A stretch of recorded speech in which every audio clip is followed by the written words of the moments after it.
Children in a class 20 years ago, the least fit then would be among the most fit now.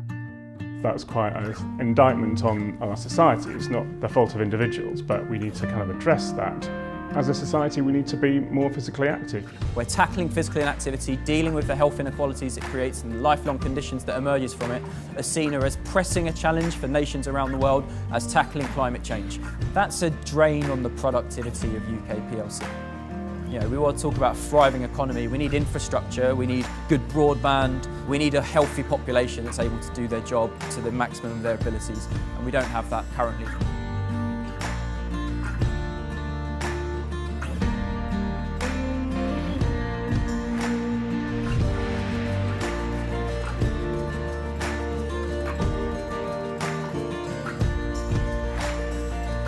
As an inspirational company, we want to take the mundane and the ordinary and to create the extraordinary. The bricks and mortar of people's lives, their stories that are created, and how we inspire. The big difference is that we actually don't want to be asked to do that. It's second nature. I'm a huge advocate of the power of health and well-being and activity and movement and community and collective goals that your local sports centre can offer. We need to cater for all ages, all abilities, and give them the opportunity to try sport, because it can absolutely add value to your life. And value, I mean, is well-being and health, not money.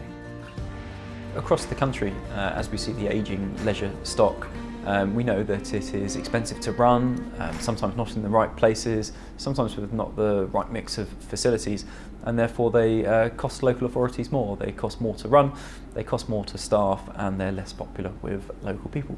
Co-location of services locally has got to be a major way of making them more sustainable, helping them to coexist. Libraries and leisure can sit perfectly side by side, can help cross-fertilise each other's audiences, and actually we need to look at people as a holistic whole, rather than say as a local service we'll deal with their activity needs there, we'll deal with their other needs somewhere else. If we can do that together and make it more sustainable and deliver a better result for local communities. The coming together of leisure, whether it be fitness, healthcare, cinema, entertainment, all of this is blending, and it's a fascinating time to actually be at the spearhead of it from Willmott Dixon's point of view. The toolkit is really a way of us demonstrating the ability of bringing people together. There are 20-odd solutions there at the moment through operational advice. We've got, Duncan talked earlier, we've got the research development, supply chain, Core Plus is coming up, commissioning, everything. This is growing daily. Willmott's looked at various design consortium partners on the architectural front to look at the leisure offer, and GT3 had the vision to come up with a concept that fitted as a good community facility.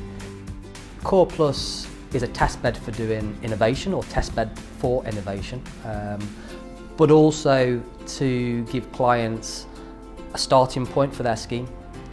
So they've got a ready-made brief as a template in front of them, they've got a price, they have a scheme that they can mould themselves. So this is about a pre-designed solution that allows our clients to bring their own ethos into it, their own vision, their own brief, but it's flexible for that matter. It's built on 6-metre grids, so it's scalable, but the whole premise is that it's pre-designed, so that we can get in early, understand the brief early, and come up with a cost plan and a buildability scenario. And that's the real reason for Core Plus. It's not to roll out 100 of these a year. It's about, and to be honest, if we don't do one of those, if we don't build one Core Plus moving forward, but we've actually developed leisure centres in the right way, engaging communities, we've done the job properly. So that's what it's about. I believe we're best placed because the world's changing. We're now a facilitator. Yes, we can build. Yes, we're a main contractor, and we're a contractor of good standing. The world is now about how we pull parties together. So if a local authority is short on project management skills or short on funding, or short on a little bit of vision. How can I as a contractor pull the right parties together to make sure we get the right mix, the right project and the right team moving forward? It's not so much about tendering, it's not so much about being necessarily the cheapest or the quickest, it's about what you can bring to the party, whether it be through legacy, whether it be through apprentices, whether it be through the design teams and the kit parts we've got. It's about facilitating the future. The importance of today has been shown by the variation of people that has attended, and that people are taking leisure and the wider leisure sector seriously again. Government are really now looking at leisure as a saviour in terms of revenue opportunities, but the fact that everybody's still motivated to make change. People are here today learning, and with it hopefully going back to their local authorities, their offices, their planning consents, and going, you know what, that sports hall that we're going to build in Haringey or Croydon or Solihull, let's do it. And Willmott, Dixon, they've got experience, they've got a track record, and they are genuinely passionate about getting the UK active again.